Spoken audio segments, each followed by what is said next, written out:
ክብር ለእግዚአብሔር ይሁን። እግዚአብሔር ለዘላለም እስከ ዘላለም ስሙ የተባረከ ይሁን። እግዚአብሔርን ካለማወቅ የተነሳ ብዙ ይለፈለፋል፣ ብዙ ይጮሃል፣ ብዙ ይነገራል። ስለዚህ በአሁኑ ዘመን ክርስቲያን ወሬኛ የሆነበት ዘመን ቢኖር ይሄኛው ዘመን ነው። ጸጋ ካለብህ ዝም ብለህ አገልግል።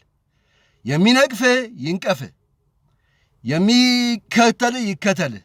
ነገር ግን አንተ ጸጋው ስለሌለህ ገና ለገና ተናገሩኝ ብለህ ብዙ ነገር ታወራለህ። ይሄ አግባብ አይደለም። አንደኛ። በሁለተኛ ደረጃ ሰው እግዚአብሔርን ማወቅ ቢጀምር መልካም ነው። ሰው እግዚአብሔርን ማወቅ ቢለማመድ መልካም ነው። ከእግዚአብሔር ጋር ግንኙነትን ቢያደርግ መልካም ነው።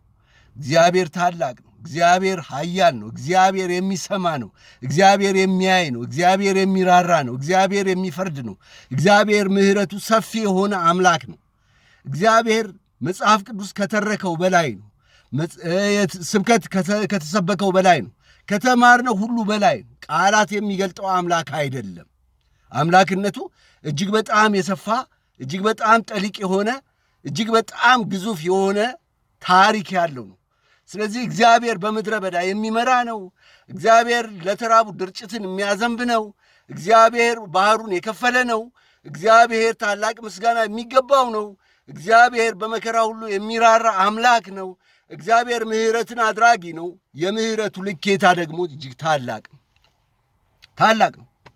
ስለዚህ ሰዎች እባካችሁን በተለይ አገልጋይ ነን የምትሉ ዝም ብላችሁ አታውሩ፣ ዝም ብላችሁ አትናገሩ። ለምሳሌ ያህል የመጡትን ትንቢቶች እንኳን ብንመለከታቸው እናንተ ነቢይ ነን ሐዋርያ ነን እያላችሁ የምትሉ ያመጣችሁትን መልእክት እንኳን ብንመለከተው በጣም የሚያሳዝን ነው። የከፍታ ዘመን አላችሁ፣ የዝቅታ ሆነ። የደስታ ዘመን አላችሁ፣ የለቅሶ ሆነ። የበረከት ዘመን አላችሁ፣ እንደገና የኑሮ ውድነት ሆነ። ከዚህ በላይ ምን ምልክት ትፈልጋላችሁ? ስለዚህ ድናችኋል ያላችኋቸው፣ ታብሌት አቁሙ ያላችሁ፣ ዘይታችንን ጠጡ ያላችሁ፣ ውሃችንን ጠጡ ያላችሁ ሞተው አለቁ። አንድም ዘይትን ጠጥቶ የተፈወሰ የለም። አንድም ውሃን ጠጥቶ የተፈወሰ የለም። ግን ዝም ብለህ ይህንን ጨርቅና ይህንን ዘይት እየሸጥክ ከዛ በኋላ ራስን ታዳልባለህ። መልካም ነው፣ ግን ተመልከት፣ ተጠንቀቅ። ሳትበላው እንደምትሞት እኔ ቀድሜ ልንገርህ። ሳትበላው እንደምትሞት ዛሬ እነግርሃለሁ። ኩብኩባ ይሆንብሃል፣ ዶግቢያ ይሆንብሃል፣ አንበጣ ይሆንብሃል፣ ነቀዝ ይሆንብሃል። ይሄ የሰበሰብከው የድሃ እንባ እያቃጠለህ ጨርቅህን ጥለህ ታብዳለህ። እያንዳንድህ ታብዳለህ። እኔ አስረግጬ ነው የምነግርህ።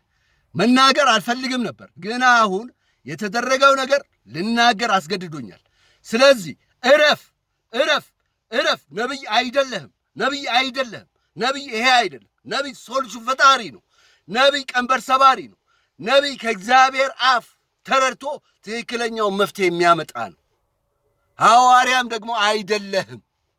ሐዋርያ ተብለህ ተጠርተህ አንተ የጌታ ኢየሱስ ክርስቶስን ደም አናንቀህ የአንተ ደም እነሆ ለበሽተኞች ፈውስ ይሆናል ብለህ የምትናገር ጀግና ነህ። ይህንን በድፍረት ስትናገር በጣም ይገርማል።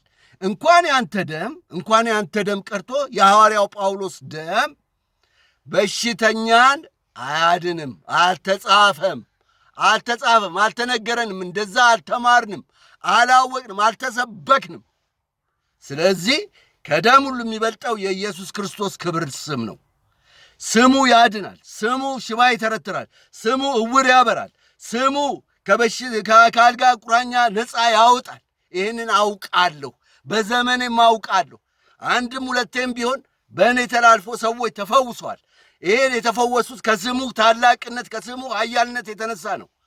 እኔ ልንገርህ፣ አሁንም ቢሆን ስሙ ከምንም በላይ ታላቅ ነው። ከስም በላይ ስም፣ ከስልጣን በላይ ስልጣን፣ ከኃይሉ በላይ ኃይል የተሰጠው ስም። እኔ ልንገርህ፣ አሁንም ቢሆን ኢየሱስን አታውቀውም። የኢየሱስን ታላቅነት አታውቅም። የኢየሱስን ገናናነት አታውቅም።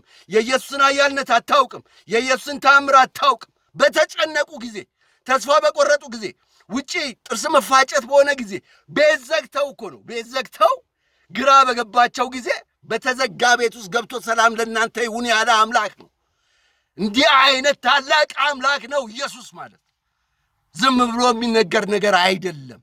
የሚተረክ ትርክት አይደለም። ተረት ተረት አይደለም። የጌታችን የመድኃኒታችን የኢየሱስ ክርስቶስ ስም ተረት ተረት አይደለም። ከስሞች ሁሉ በላይ ነው። ከስልጣን ሁሉ በላይ ነው። ከኃያል ሁሉ በላይ ነው። ስለዚህ ወገኔ ሆይ አስተውል፣ ወደ መጽሐፍ ቅዱስ ተመለስ። ሕዝቤ ወደ መጽሐፍ ቅዱስ ተመለስ። ንቃ፣ ሕዝቤ ንቃ። እንድትነቃ እኔ እነግርሃለሁ። ምክንያቱም ካልነቃህ እነዚህ ጅቦች ይበሉሃል። ካልነቃህ እነዚህ ጅቦች ይዘርፈዋል። ጅቦች ናቸው፣ የቀን ጅቦች። ይህንን እንኳን ማለት አይገባኝም። የሰው ፍጡር እንዴት ጅብ ይሆናል? ይህንን ማለት አይገባኝም። ግን ውስጤ ካለው ንዴት የተነሳ ነው። ይቅርታ አድርጉልኝ። ውስጤ ካለው ንዴት የተነሳ ነው። ገንዘብ ሰብሳቢ እኔ ገንዘብ የምሰበስበው ብዙ አይነት ዳይሜንሽኖች አሉ። ብዙ አይነት ሁኔታዎች አሉኝ በውስጤ።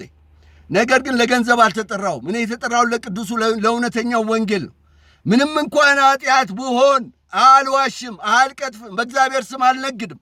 የእግዚአብሔር ስም ጠርቼ ገንዘብ ስጡኝ አምጡ አልልም። ቢርበኝ ራበኝ ስጡኝ ነው የምለው። አዎ ቢርበኝ፣ ጫማ ቢያልቅብኝ ጫማ ግዙልኝ ነው የምለው እንጂ ተነስቼ በእግዚአብሔር ስም አልነግድም። ትንቢት ስላመጣው ግዢልኝ፣ ትንቢት ስላመጣው እንደዚህ አድርጊልኝ፣ በዚህ ውጪ በዚህ ውረጂ፣ እኔ እየጸለይኩልሽ አንቺ እኮ መባረክ አትችይም ምናምን ነገር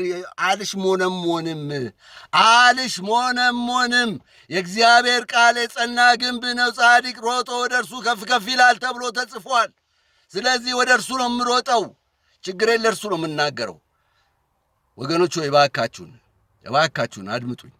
ማለት የሚገባኝን ነገር እንድናገር እግዚአብሔር ይርዳኝ። ክብር ለእግዚአብሔር ይሁን። አሜን።